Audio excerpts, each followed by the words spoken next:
இப்போ நம்ம Exo game விளாடணும்னா அதுக்கு ஈஸியான ட்ரிக் இருக்குங்க ஜெயிக்கிறதுக்கு. இப்போ நான் பண்ணி காட்டுங்க, அதே மாதிரி பண்ணுங்க பாருங்க.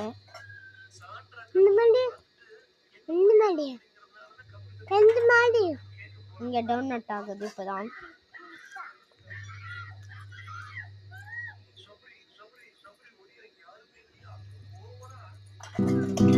இப்போ எக்ஸோ கேமுக்கு வந்துடலாம்.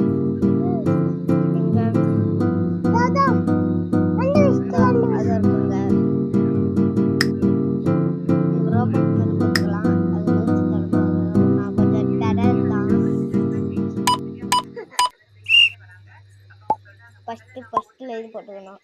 அதுக்கடுத்து இங்கே எக்ஸ் போட்டுக்கணும். அடுத்தது